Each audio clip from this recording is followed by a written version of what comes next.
people say it's so hard to get into the film industry, when it's really not. The thing is, there's just so many people and so much money to be spread around. Making it, though, for a lot of people is being a millionaire. And so, in that sense, yeah, there's only a handful of people who have made it that far. If that's your definition of making it, then yeah, your odds are against you by a lot. It's probably one of the hardest jobs to achieve.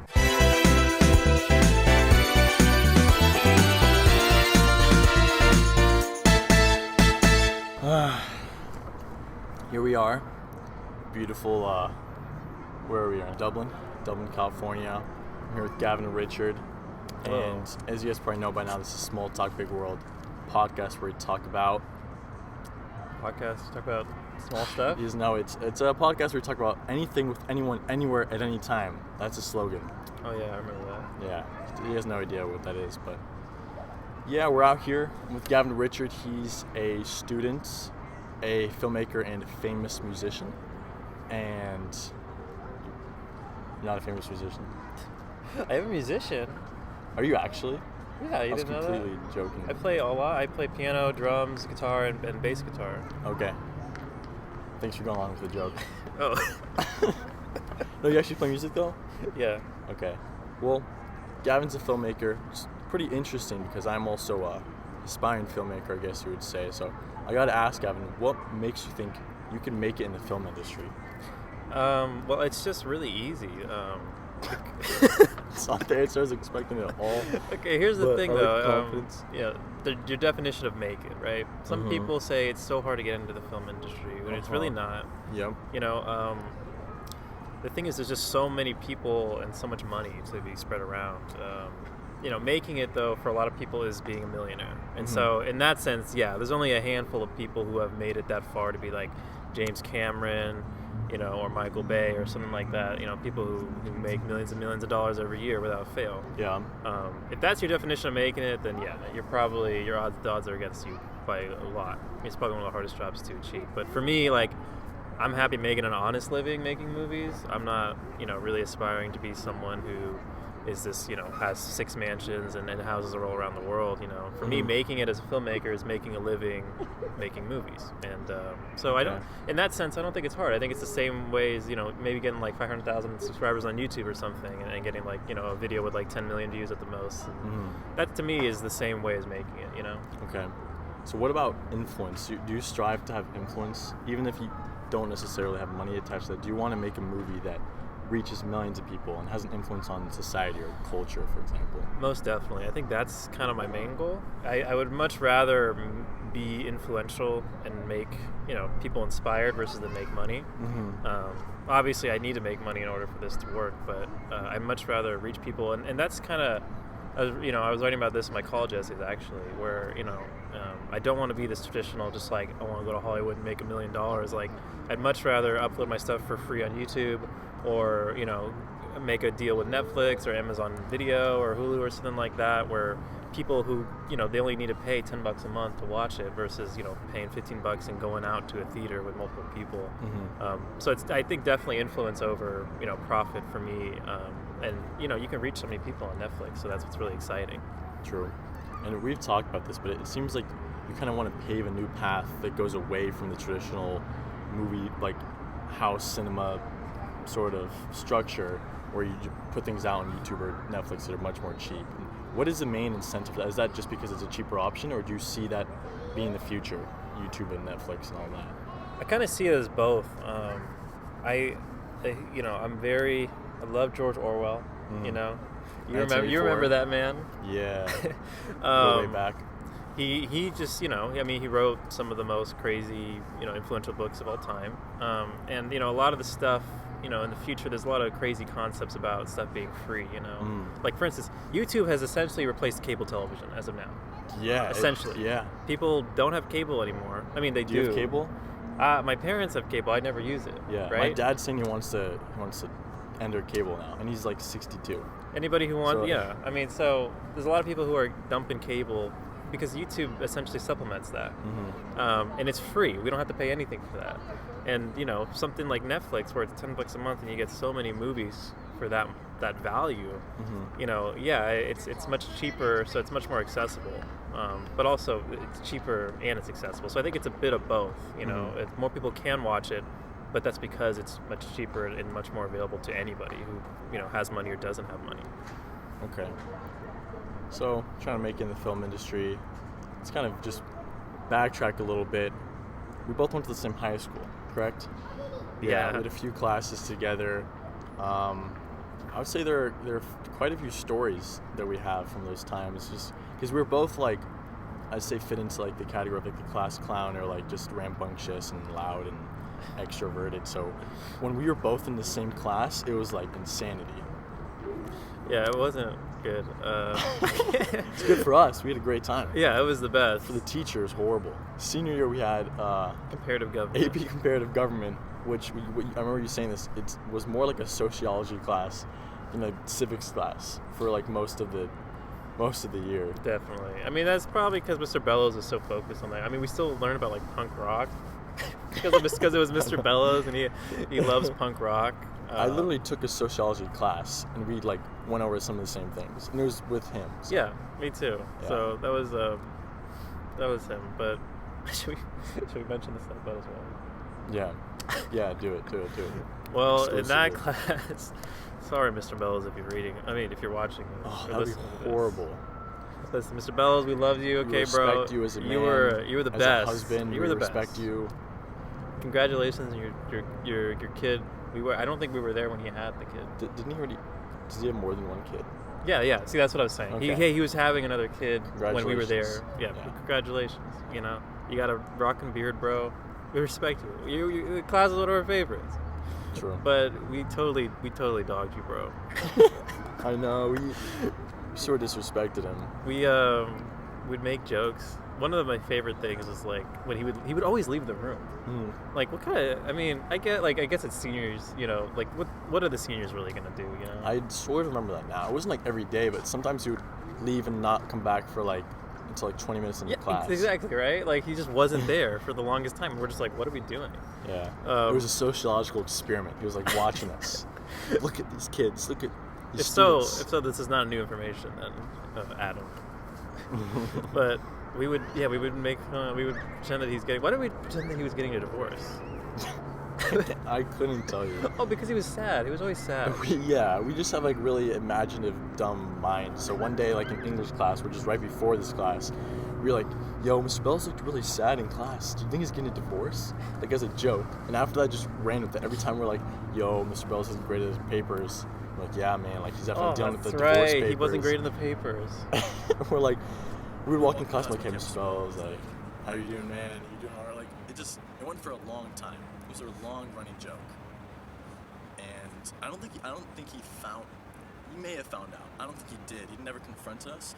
But there's one point in class when it was like me and Gavin, like it was like half the class was huddled around us making jokes about Mr. Bells, and then I said something where the punchline was like, "And Mr. Bells' wife," and it was really loud, and all of a sudden it gets quiet, and everyone's like looking at me like, "Why is no one laughing? Haha!" And I look up and I see that Mr. Bells is literally like standing up in front of his desk like, "What was that, Miguel?" And I'm just like, "Oh, this is bad. This is bad." I literally just said this. And the sentence I said was like obscene. It was like, "Yo, like, I can't believe Mr. Bells' wife is cheating on him." Like, it was like that. With like another teacher, Doherty or something, like Mr. Steele. And so he may have found out about that one. The other joke we did was the ultimately joke. That one, I can't give you credit for that one, Mr. Bellows. I'll be honest. That was. Listen, like, I'm not telling you how to live your life or anything, but I think you're a little overly sensitive about that one. He found out about that one. That one was just brilliant. It was you and Daniela.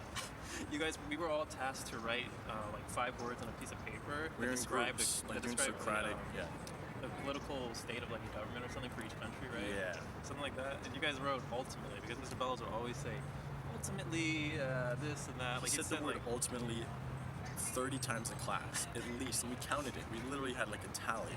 And he would just be like, so ultimately the political structure in Russia is very different from Nigeria, and ultimately what this means is that, like, he would say it an absurd amount. So we started like keeping track of it, and like the whole class was in on it. In one class, I had a tally. I think we had like maybe a Google Doc, I don't know, but I would have like a tally, and everyone would like look at it. And every time he said the word, everyone would like look around and like laugh and like giggle. And at one point he's just like, "Am I missing something, guys? Like, is something funny?" Because he's like the cool teacher that wants to get in on the joke. And once he found out about it, this one class, he literally said the word ultimately 50 times.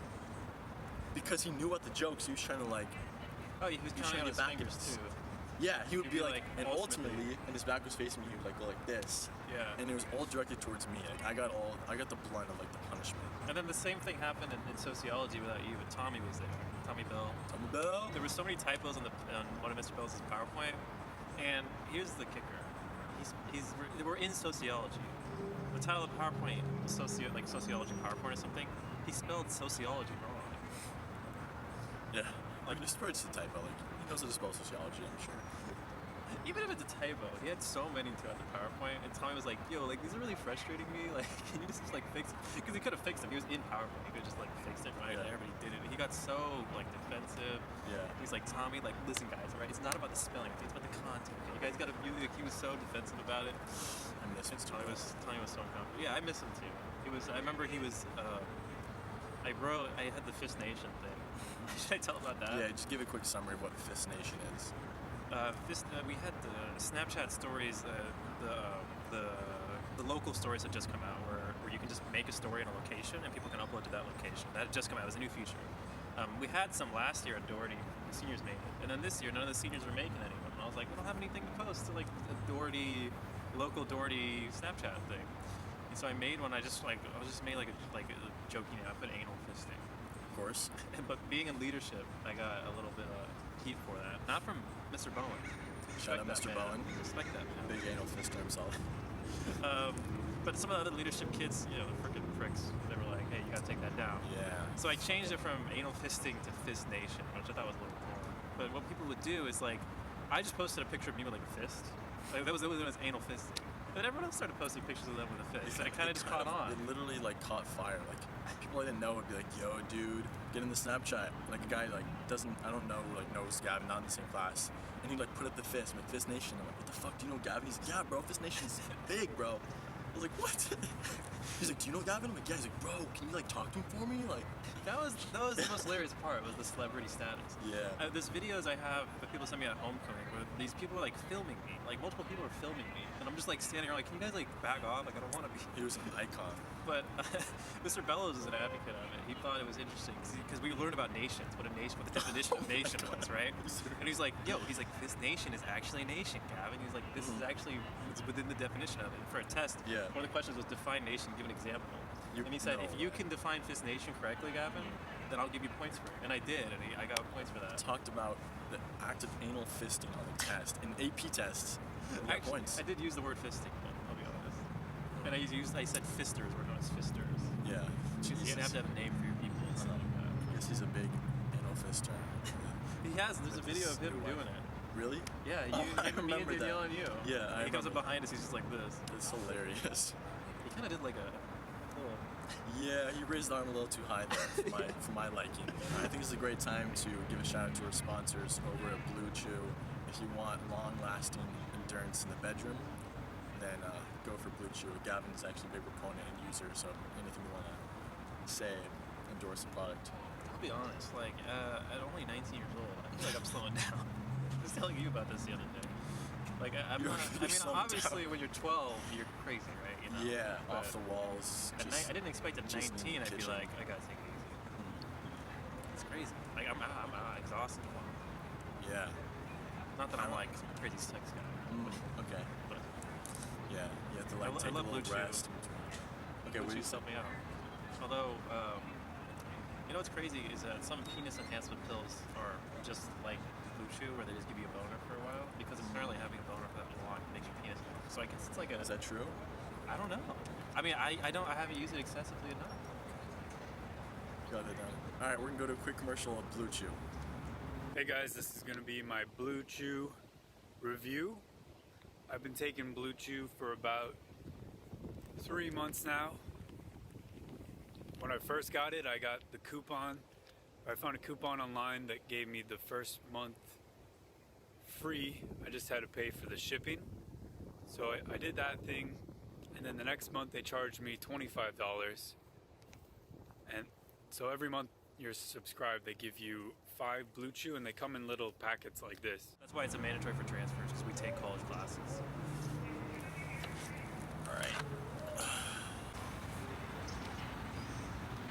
think of that commercial? It was good. As a filmmaker, it was good. Great commercial.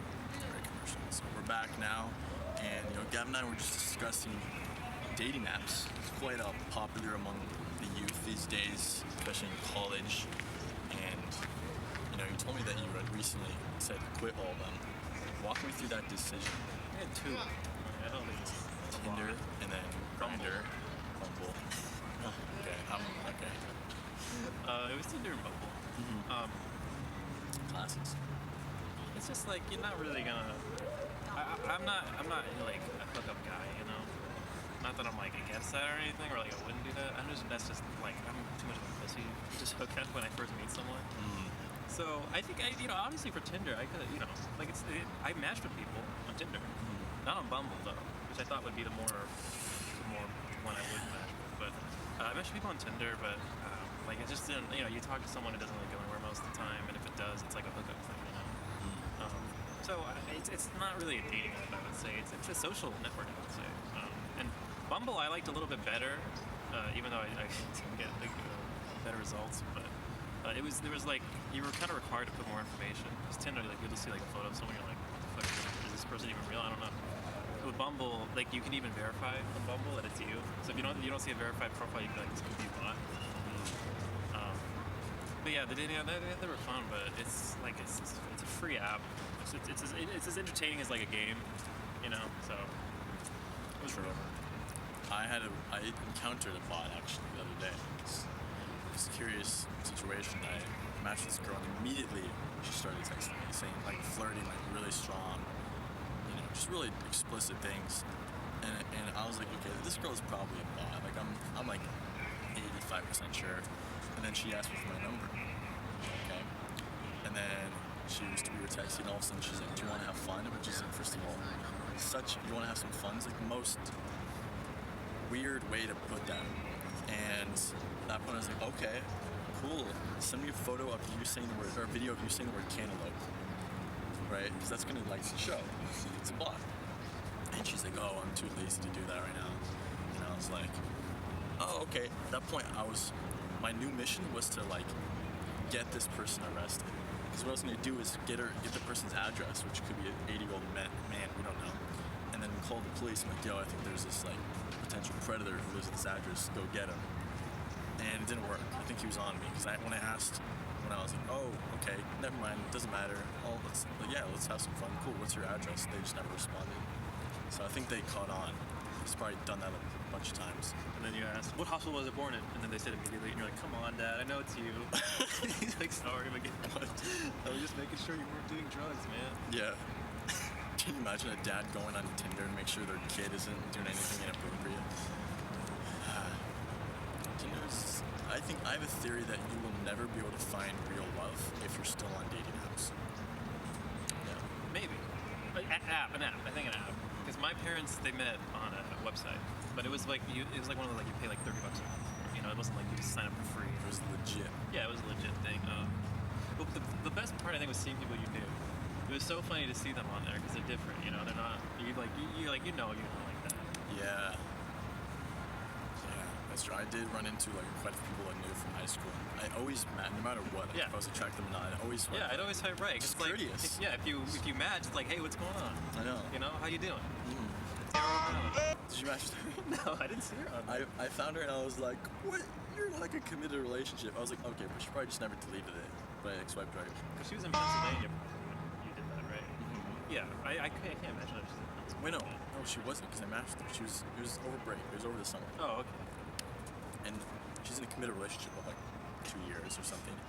And we matched. And I was like, why are you? That means you're on Tinder swiping. Yeah, because you have to be active to be on. Yeah, I guess I'm just exposing. I'm not gonna say last name, but I just calmed her. I'll bleep it out. Actually, I don't have the editing skills to do that. So. But I messaged her and I literally just said, and I quote, "Boy." That's it. No response. Caught her red-handed. I've got an idea for a dating app. I want to run by you really quick. Tell me what you think. I thought of this other day. So the only content you put out there is a video that as soon as you hit the record button, that is going out there no matter what. Like, you can't retake. It's like you get on the app, you like, no bio, nothing. You just like record. Hey, I'm Miguel Dickenson. A little bit about me. And whatever you do is out there. You just watch that. And there's no texting. It's just sending videos. That's all it is. It forces you to be like intimate right off the bat and vulnerable, genuine. There's no filters, no bots, nothing. You don't want Casey Nice though. It's a little bit. This you know he already made this, right? Are you serious? It's called Beam. He sold it. A dating app? It's not dating, but it's a social network. Okay.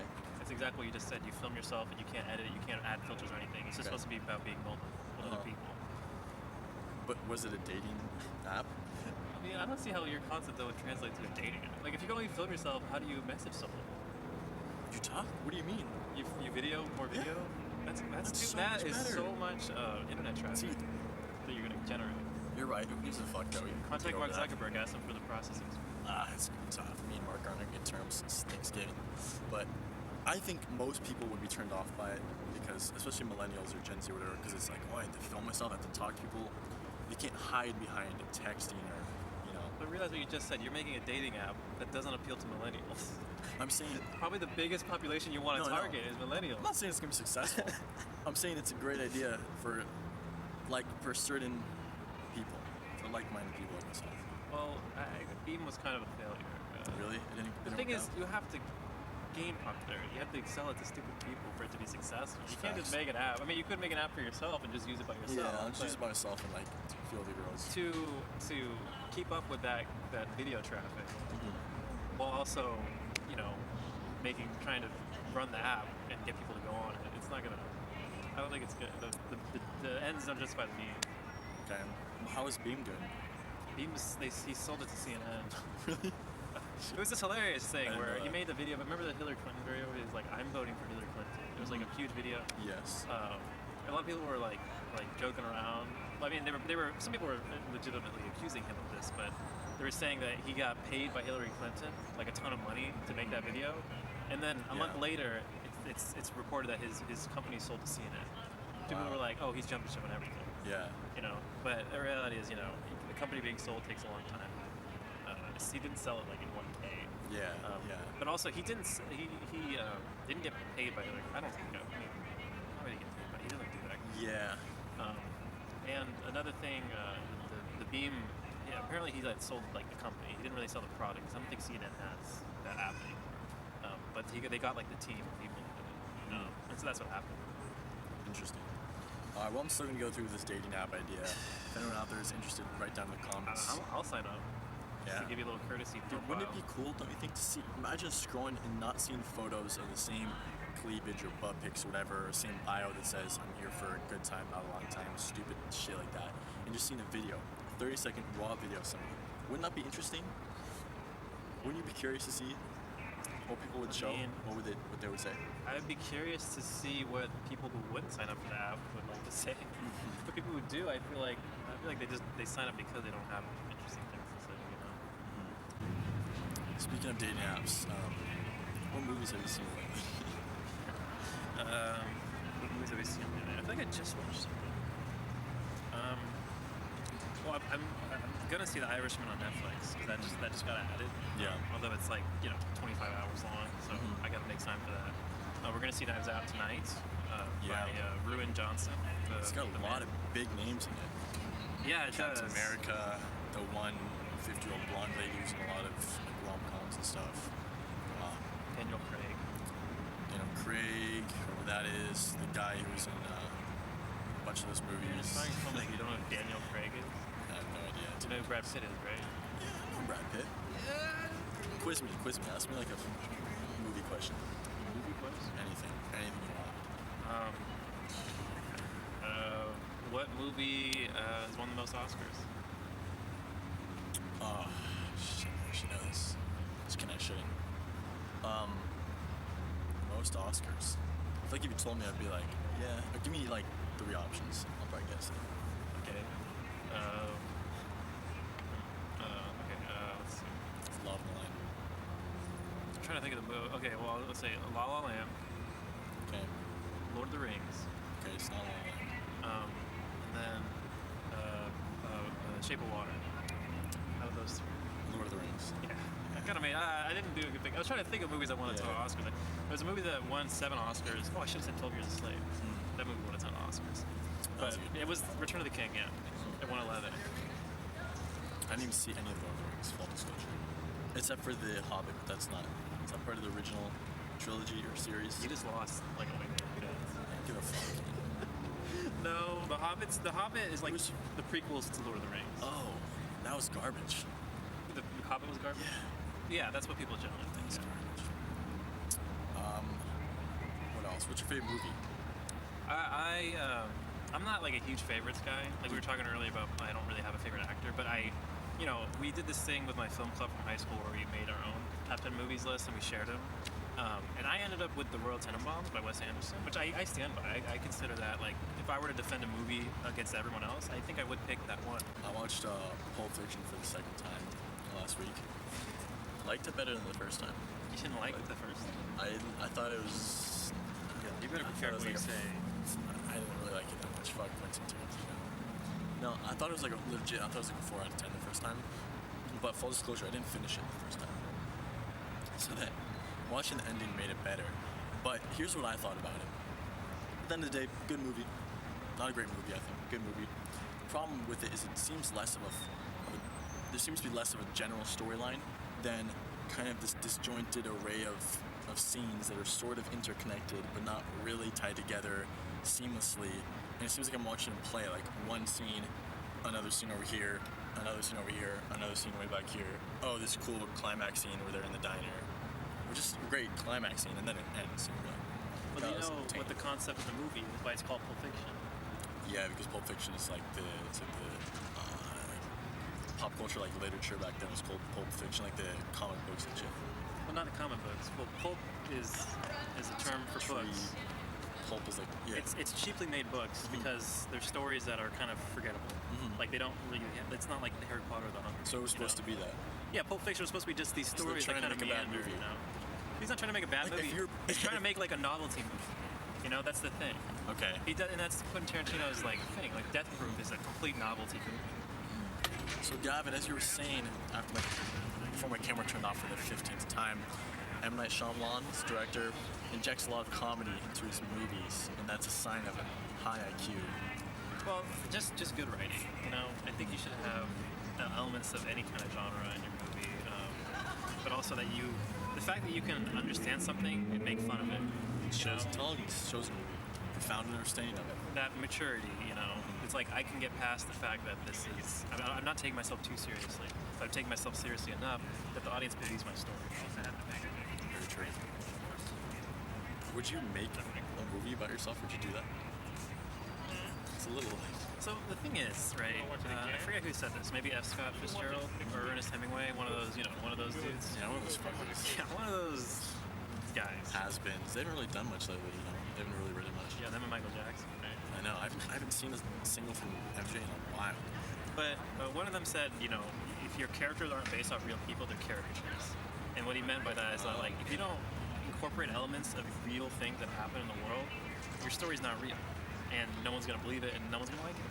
And so, you know, I like to think that every story that I write, you know, directly and indirectly is about my life, because I feel like if I don't write something, or if I write something that's not about something that actually happened to me or that I actually felt, it's gonna be hard for an audience to believe that, you know, which is why something like, you know, like something like the Star Wars prequels is something that's so hard to, like, just believe in, you know, because it's so out of this world, it's so fake, and just so not real that, you know, you just don't believe it. But, you know, something like the original Star Wars that represents the journey that many of us have felt, which is, you know, the original Star Wars is both based off, you know, Joseph Campbell's, hero's journey concept. And that's something that he believed that every human faced, and that's why the original one is so much more relatable than the prequels, because it follows that formula that we have actually felt in real life. All right. Gavin, what's your big picture goal in the film industry? You're 60. What do you want to have accomplished? Well, I want to be someone with a presence, at least. I don't need to be the biggest director ever. I don't need to be the best director ever. I don't think I could ever be the best director ever, honestly. I'm okay with that. I'm okay with someone else like Stanley Kubrick taking that way. But I would definitely like to reach people more than I'd like to make money. Okay. But I'm not. I want to make money. That's my immediate goal. I want to make a living off of movies. What does that mean for you? Make the living, like be able to afford a house or a good house? Because like it's a difference. A good house. So you're right? comfortable. Yeah, I mean, the thing is with the movie industry, it's really easy to make money because it's just so much people just throw money at you, and like right now, like just being in the video business, I have my own video business and I make a lot of money from that because video is a specialized skill. Making movies is a specialized skill. And so I think it's easy to make like a really good living. Like I want to be able to pay for my kids' college, stuff like that, and set them up. And I want to be able to have a good house. I don't want to live in some shithole, in Oakland. So To do Oakland like that. I grew up in Oakland. Okay, so. Oh, you did? Yeah. I didn't know that. But I mentioned earlier Alameda. I grew up at the Alameda Oakland Airport. I grew up right outside the Oakland Airport. Yeah. Okay. But yeah, I would like to make a really good living, but also more importantly, I'd like to reach people, and that's going to be at the cost of making less money. So I think I have to do my long-term goal is to try to find that balance of like I'm sustaining myself in a really effective way, and I'm making a lot of money, and I'm able to give back to other people as well. Yeah. But also that I'm reaching people. I want to be more accessible than I'm not like Adele where I want to take off my stuff from all the free websites or like Taylor Swift or something like that where like you have to buy my album to listen to it. Like I have no problem with people watching movies for free. Stuff like that. So I definitely want to reach people, but also strike a balance of like I'm making a really good living. Okay. Do you have any movie ideas right now? I guarantee you have some. What is one you want to share? And people might steal it, but well, why not? cops. Let's see, movie ideas right now. I'm trying to think. Well, I do have them. I'm just trying to think which one to share. Yeah. Just give a quick synopsis. Maybe a pitch the audience as if they were producers. Well, I really had a really interesting relationship with my girlfriend, and I wanted to make a movie with that. But I don't want to share that information. Really. Yeah. For her sake, I'm okay with sharing it, but I don't know if she's okay. Yeah. I think that'd be interesting. There's a movie idea I had. I'm in a mythology class right now. It's very interesting. Learning about like Zeus and Apollos and everything like that. Like, it's so crazy.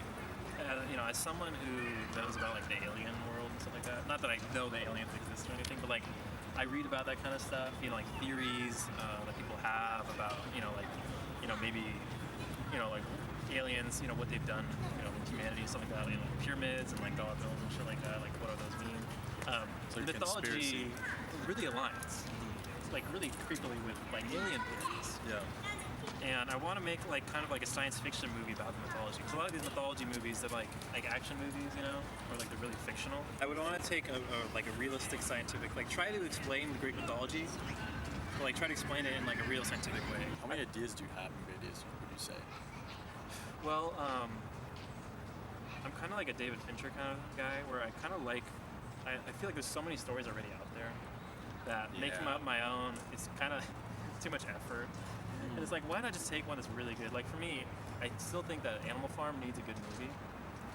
Because when I read that book, I just don't see what the movies have presented to me. So I really want to adapt Animal Farm, things they carried. A lot of people, when we read that in school, they wanted me to adapt. Like, Gavin, you should adapt this when you're older. I'm like, that probably will. Because that to me is like a really great, like 4-hour epic movie. Not that the book's epic, but it's very depressing. But. Yeah. And then another one is, I'm a fan of basketball. I would like to make a movie based on actually LeBron's story, but like not LeBron. Like I want to use like the Warriors team that we had in like 2015, where like we rose up, we kind of did that. Yeah. And then won the championship. But from like LeBron's point of view, where it was like someone like coming back home, like it was the team's first championship. Like they overcame the 3-1 deficit, stuff like that. So it's a little more dramatic. So it's kind of like LeBron and the Warriors story mixed together. I want to make like that kind of. I feel like there's not a basketball movie like that either. Besides like Space Jam. Yeah. Well, I hope you make it, Gavin. I hope to see these films someday. Hopefully the audience of 3 people won't steal your ideas. And adapt Animal Farm, but make it a horror movie, right? The book's a horror book. Oh, okay. good luck with things like Carrie. That's gonna be That'll be tough. that's tough. It's such a good book. Alright, well, I gotta get going, guys. I got a date to go to. Yeah, just kidding. So thank you so much for tuning in to Small Talk, Big World, a podcast where doesn't remember. Talk about anything, anyone, anywhere, at any time. You should change it to Big Talk Small World. Big Talk, Small. I guess. So the idea is that like just Or maybe do a joke segment, like April Fools. Use big, that. yeah, that could be funny. Yeah, well, we got some content coming up soon. After this, I'm speaking with a 16-year-old prodigy who runs up to 60 miles in one day. He runs about 100 miles a week. So we're gonna kind of dissect his mind, figure out what is going on there. Cannot be good for your joints. Probably not. There's no way that's good. He's killing himself. Yeah. Not literally, so we get that clear. Like 20 miles a day is pretty extreme. I'd say. But you could make that work. Yeah. 60 miles in a day. Yeah. You're going to the hospital. Yeah, probably. Well, we'll see. Cool. Thank you for joining me, Gavin. Any final words before this turns off in the next 5 seconds? Ella, I'll talk to you later. Definitely gonna cut that out. For aspiring filmmakers, main thing is you gotta go out and do it. That's what you gotta do. Just do it. Stop sitting at home watching movies. You're not gonna. Yeah, I got it. You're not gonna become a filmmaker. You're not gonna become a filmmaker by watching everybody's movies or a movie that everyone recommends. You know, just go out there and make movies. College students like myself, high school students, be patient. Okay. Don't be frustrated with the fact that you don't have time to make movies. You will make movies. No filmmaker has ever made it like while they were in high school, okay?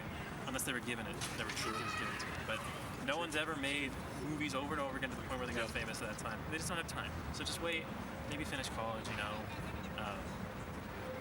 just wait, be patient, okay? No movie maker's ever made it at 19 years old directing, okay? So don't feel bad. 'Cause I don't have any time. Great last words from the prodigy Gavin Richard, future filmmaker. Thank you so much for tuning in. Make sure to like and subscribe to the video. And that's it. I'll see you next week.